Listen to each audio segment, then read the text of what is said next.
la caractéristique assez spéciale, c'est effectivement 100% fait main et 100% made in France, donc c'est de l'artisanat. D'ailleurs, je vais être classé artisan d'art d'ici quelques semaines. Ça a été lancé, moi ma société j'ai lancé en 2010, mais c'est une histoire assez ancienne qui a démarré avec mon père dans les années 60. Donc j'ai situé ici à Lambesc, à côté d'Aix-en-Provence, sachant que je suis uniquement un atelier de fabrication. Donc moi mon rôle c'est de fabriquer et d'expédier. Et aujourd'hui, pratiquement je peux dire que j'expédie dans le monde entier. Donc la région France, PACA, enfin la région Sud-France et PACA, ne représente pas spécialement un marché important pour moi, la situation géographique n'est pas importante, ce qui est important c'est d'exporter. Donc c'est d'ailleurs dans ce contexte que j'ai visé le marché allemand. On est sur quel slide là-bas? Il faudrait revenir à la slide 2 s'il vous plaît. Donc voilà, pour résumer un petit peu l'historique, donc mon père a inventé ça dans les années 60, il y a eu un gros trou, un gros blanc de 35-40 ans, et puis j'ai relancé complètement la fabrication. Voilà. Il a fallu remettre tout au goût du jour, mettre des lumières, enfin plus de couleurs, et agrandir tous les modèles pour les adapter à la clientèle actuelle. Et la clientèle, justement, j'ai quelques clients allemands qui sont devenus des clients très importants, parce qu'ils ont tiré le marché, ils m'ont aidé à me développer, en choisissant des couleurs, en choisissant des tailles, et vraiment en tirant vers la qualité. Donc ça, c'est quelque chose qui était très très important. Alors on peut voir en détail sur la slide suivante, s'il vous plaît, le type de produit qu'on fabrique. Donc toute la gamme, elle part d'une petite lampe simple, des choses à poser, aux grandes suspensions. Ça s'oriente aussi sur des projets, je fais du sur-mesure. Donc là, on a quelques exemples de petites lampes à poser à gauche. On a un lampadaire, on a une grande suspension qui est très emblématique, qu'on retrouve un petit peu partout, soit dans des films, soit dans des livres. Moi, je l'ai réédité en format beaucoup plus grand, justement à la demande d'un décorateur allemand, puisque la production, on démarre à 50 cm, on va jusqu'à 1,20 m, donc on commence à faire des choses assez intéressantes. Et puis il y a ce petit lampadaire qu'on voit à droite. Bon, la gamme représente 50 ou 60 produits, mais là j'ai mis seulement quelques éléments remarquables. Donc mon choix, slide suivante s'il vous plaît. Voilà, mon choix s'est porté sur l'Allemagne pour plusieurs raisons. D'abord, c'est vrai qu'il y a, mon père me l'a souvent dit, les Allemands ont un goût pour l'art très développé. Lui étant artiste, il a beaucoup vendu aussi, à chaque fois qu'il a eu des clients allemands, ça a beaucoup plus marché qu'en France, où il y a un autre état d'esprit. Et effectivement, il y a excusez-moi, je reprends un peu à lire. Il y a une demande de créateurs particuliers, originaux. Il y a de toute façon un pouvoir d'achat qui est beaucoup plus élevé qu'en France, c'est indéniable. Du coup, ça permet pour moi de m'orienter, quand je suis parti vraiment de l'artisanat simple, je commence à m'orienter vers le domaine du luxe. Donc je choisis vraiment avec beaucoup d'applications tous mes composants et j'essaie d'apporter le maximum de qualité qu'on peut attendre. Après, c'est vrai que vis-à-vis du marché allemand, les contacts avec les Allemands sont assez agréables, puisque bon, j'y suis allé plusieurs fois, direct, vraiment en faisant du porte-à-porte, en y allant comme ça. On est toujours très bien reçus. Il y a beaucoup de respect, on est très très bien reçus. Les prix sont assez fermes et définitifs, on ne revient pas dessus, il faut que derrière ça suive. Donc il y a beaucoup de confiance. Si on arrive à établir un rapport de confiance, c'est quelque chose qui marche. Voilà. Ça, c'est très agréable. Puisque j'ai pu comparer avec d'autres pays, notamment la France. Donc je fais exactement les mêmes démarches avec les mêmes produits, avec les mêmes interlocuteurs, et je peux démarrer, je peux comparer. Une chose... Vous aussi, vous devez dire que vous êtes français comme Oui, je suis français, je parle pas allemand, donc je fais l'allemand, mais je parle surtout anglais. Donc ça passe bien. Une chose que j'ai remarqué, surtout à Cologne, puisqu'on en parle, les Allemands se transmettent de génération en génération leur commerce. Alors, je me suis dit, attention, il ne faut pas se couper avec lui, parce qu'il y en a pour 100 ans. Il faut faire très, très, très gaffe. Donc, on marche sur des œufs. Pour citer Remagen, il en est à sa 5e génération, donc ils ont vendu les premières ampoules Edison ou les lampes à huile. Ils ont vécu les deux guerres, Cologne a été rasée, ils ont reconstruit, bon, ça continue. Donc il faut être prudent, quoi. Et à chaque fois que j'ai interrogé quelqu'un, il était là depuis 20 ans, 30 ans, 50 ans. Un Français, c'est pas pareil, ça va être quelques années, et puis c'est un peu plus délicat. C'est pas trop... Donc il y a une confiance, quoi. Il y a une confiance qu'il faut établir, et ça me plaît, quoi, parce que moi je travaille beaucoup là-dessus.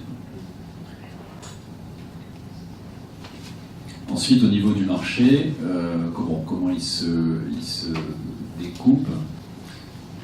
Effectivement, moi j'ai beaucoup d'architectes, du coup on travaille en mode projet, directement. Donc on a moi je travaille en B2B, donc j'ai des magasins spécialisés, j'ai des architectes qui me commandent, qui sont des intermédiaires, qui commandent pour des projets particuliers. On va en voir quelques exemples par la suite. Ensuite, pour travailler en Allemagne, comment il faut faire? La première fois que j'y suis allé, c'est en client direct, c'est un peu difficile, donc j'ai eu l'occasion de rencontrer un intermédiaire, donc je travaille aujourd'hui avec un commercial qui a toute l'Allemagne. Donc c'est intéressant, mais il faut être sur le terrain. De toute façon, il faut y être, il faut être présent, et ça ne se fait pas tout seul, ça c'est sûr. Et la troisième partie, qui était la plus drôle, la plus intéressante, enrichissante, ce sont les salons, puisqu'on en parle déjà, et sur les salons, j'ai passé vraiment de bons moments, et c'est là qu'avec un salon par an, déjà, on fait beaucoup de choses, quoi. C'est assez énorme, quoi. C'est très intéressant. Alors par exemple, je vous ai mis quelques images pour documenter tout ça. Là on est sur Genève, ouais, c'est ça, c'est un projet donc suite à un salon, donc je rencontre des revendeurs un Suisse, et puis il a eu un projet via un décorateur, ils ont fait un immense immeuble, et là c'est juste un détail de l'immeuble, on est sur 5 lustres, sur 1 mètre de diamètre, sur un plafond de 23 mètres, donc c'est quand même quelque chose de très sympa, avec des petits ascenseurs, donc notamment les ascenseurs, on les a vus au salon de Francfort, pour monter et descendre les lustres, pour pouvoir les nettoyer ou éventuellement intervenir dessus, quoi. Donc ça c'est l'exemple c'est à l'entrée de Genève, si vous y allez, vous pourrez le voir. Slide suivante. Voilà, ça c'est un autre projet cette année qui a été fait par l'intermédiaire d'un décorateur aussi. Ce sont toute une série de gros lustres, c'est toujours les mêmes, mais en couleur, cette fois-ci on a choisi un cuivré qui va très bien, qui s'adapte très bien avec les couleurs, le rouge du mur. Voilà. Ça c'est une confiserie très connue à Bordeaux, justement. Là, on est sur un projet très intéressant. Donc, c'est un décorateur sur un hôtel, restaurant d'hôtel. Donc, on a toute une série de suspensions aussi au-dessus des tables. Voilà, c'est très intéressant parce que c'est très international. C'est un hôtel qui reçoit 90% d'étrangers, donc ça peut aboutir aussi sur beaucoup de choses intéressantes. Et ensuite, oui, alors ça, c'est un projet russe, c'est une décoratrice russe que j'ai rencontrée justement en Allemagne et qui a fait appel à moi sur un projet complètement innovant, ça n'existait pas, hein. On a dessiné le lustre, on l'a adapté à la taille que souhaitait le client, c'est un client privé d'ailleurs. Ça a pris quelques temps, mais voilà, les composants viennent tous d'Allemagne, j'ai choisi des choses assez qualitatives. Et c'est parti en Russie au mois de janvier, je crois. Voilà, et là je vous ai mis ensuite des slides alors, de tous les bons moments passés sur le salon. Donc ça c'est Cologne, en partenariat avec un fournisseur, donc le fournisseur d'aluminium. C'est le salon Interzug, peut-être certaines personnes peuvent connaître, donc c'est un salon sous-traitant.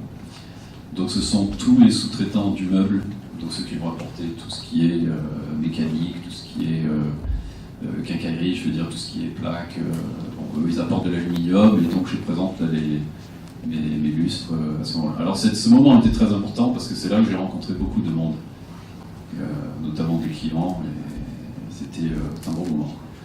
La slide suivante, c'était 1 an après, on a fait le salon de Cologne, puisque vous voyez les écoles de maquillage. Cette fois-ci, c'était vraiment dans le luminaire, donc c'était beaucoup plus intéressant encore, puisqu'on a eu des débouchés directs. Il y a eu une animation avec des filles qui ont fait du body painting et du maquillage, c'était très très drôle. Et, bon, Cologne, c'est une ville assez particulière, quoi, c'est sympathique. Derrière la photo, il y avait du monde. J'étais pas tout seul, on ne voit pas, mais il y avait quand même beaucoup de monde derrière. C'était très sympa. Derrière. Et la dernière slide, c'est un exemple d'un salon aussi, puisqu'on en parle. Alors ça, c'est un salon extraordinaire qui est Lighting Building à Francfort. Ça, c'est pour acheter. Moi, j'y vais pour acheter, puis rencontrer aussi d'autres concurrents, en fait, des gens qui font comme moi. Mais c'est surtout les achats de composants, et c'est un salon qui est vraiment gigantesque. Je crois que là, on découvre vraiment la puissance de l'Allemagne quand on visite ce salon. Parce qu'on voit toute l'industrie allemande, ce qu'elle est capable de produire. Effectivement, à travers ces quelques salons que j'ai faits, j'ai rencontré des gens presque du monde entier, on va dire. Beaucoup de Turcs, beaucoup un peu plus orientés est quand même de la planète que côté ouest. Mais je rencontre des gens de tout horizon, quoi, ça c'est clair. En plus du salon bon, après il y a des salons en France, mais ceux d'Allemagne sont très très très puissants, quoi. Voilà, là il y a une photo du stand Osram par exemple, qui est un stand extraordinaire, quoi. Voilà, j'ai apporté ce petit exemple de mon témoignage. Si vous avez d'autres questions, je reste à disponibilité. Merci.